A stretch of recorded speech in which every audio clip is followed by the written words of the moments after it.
అది my friend living legend. అన్ని మైకులు ఎందుకు, ప్రెస్ మీట్ ఏమైనా ఉంది? థ్యాంక్ యూ అండి అందరికీ. చాలా చాలా చాలా సంతోషంగా ఉందన్నమాట, అది మాటల్లో చెప్పలేనిది.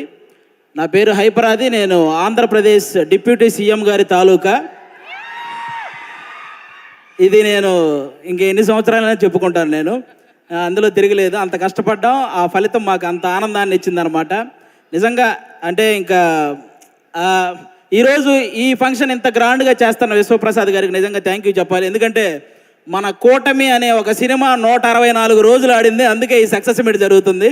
కాబట్టి ఈ సక్సెస్ మీట్కి వచ్చిన మీ అందరికీ కూడా థ్యాంక్ యూ సో మచ్. అంటే ఒక కొడుకు తను సంపాదించిన మొదటి సంపాదన వాళ్ళ తల్లికి ఒక చీర ఇచ్చినప్పుడు ఆ తల్లి కళ్ళల్లో ఎంత ఆనందం అయితే కనపడుతుందో, అలాగే అదే కొడుకు ఎదిగి తను కొనుక్కున్న బైక్ మీద తన తండ్రిని కూర్చోబెట్టుకున్నప్పుడు ఆ తండ్రి కళ్ళల్లో ఎంత ఆనందం అయితే కనపడుతుందో, పవన్ కళ్యాణ్ గారు గెలిచినప్పుడు ప్రతి జన సైనికుడి కళ్ళల్లో అలాంటి ఆనందాన్ని నేను చూశాను.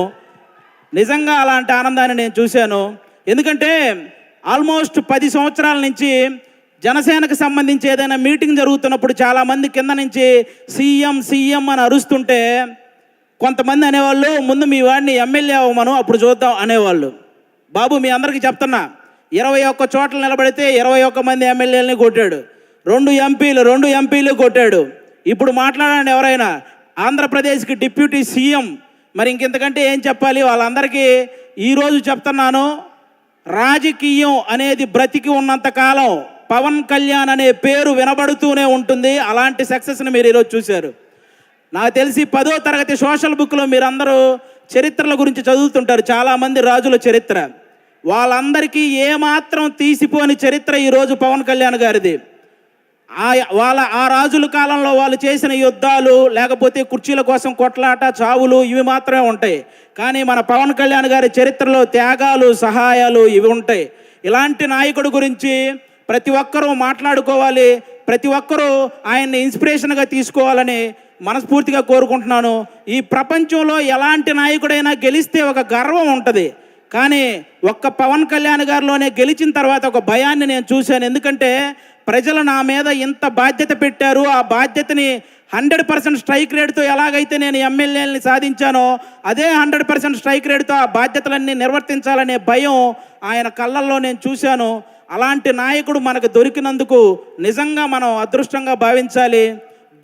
గెలవటం ఇదంతా ఒక ఎత్తు అయితే, లంకా దహనం చేసిన తర్వాత హనుమంతుడు వెళ్ళి శ్రీరాముడి పాదాలు పట్టుకున్నట్టు ఎప్పుడైతే 21 సీట్లు గెలిచాడో వెళ్ళి వాళ్ళ అన్నయ్య చిరంజీవి గారి పాదాల పైన కూర్చున్నాడు, పాదాలను పట్టుకున్నాడు చూసారా, అప్పుడు ఆ అభిమానం 100 రెట్లు పెరిగిందండి.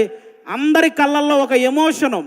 అంటే మెగా ఫ్యామిలీకి ఎప్పుడు దూరంగా ఉంటాడు కళ్యాణ్ గారు, దూరంగా ఉంటాడని అనుకునే వాళ్ళందరికీ ఈ విజయాన్ని తీసుకెళ్ళి అన్న దగ్గర పెట్టాడు చూసారా, అంతకంటే ఎమోషనల్ మూమెంట్ ఇంకోటి లేదు. అది మనకి ఎప్పటికీ గుర్తుండిపోతుంది. అలాంటి ఎన్నో హ్యాపీ మూమెంట్స్ని మనకిచ్చినటువంటి పవన్ కళ్యాణ్ గారికి, అలాగే జనసేన కోసం కష్టపడిన ప్రతి జన సైనికుడికి ఈ సభ ద్వారా అందరికీ కూడా నా ధన్యవాదాలు చెప్పుకుంటున్నాను. Thank you so much. ఈరోజు ఇక్కడికి ఇంతమంది వచ్చినందుకు మీ అందరికీ వన్స్ అగైన్. ఇక నుంచి మనకి ప్రాబ్లమ్స్ ఏమి ఉండవు, అంతా హ్యాపీగా నడుస్తుంది 5 సంవత్సరాలు. కాబట్టి మీరందరూ ఇలాగే ఈ సక్సెస్ని ఎంజాయ్ చేయాలని మనస్ఫూర్తిగా కోరుకుంటున్నాను. థ్యాంక్ యూ అండి. Thank you. అందరికీ ఒక డౌట్ ఉంది, డిప్యూటీ సీఎం గారు సినిమాలు చేస్తారా? చేస్తారండి, కంపల్సరీగా. కొన్ని ఉన్నాయి కదా బ్యాలెన్స్, అవి పూర్తి చేయాలి కదా, చేస్తారు. మమ్మల్ని ఎప్పుడు ఎంటర్టైన్ చేయడానికి థ్యాంక్ యూ వెరీ మచ్.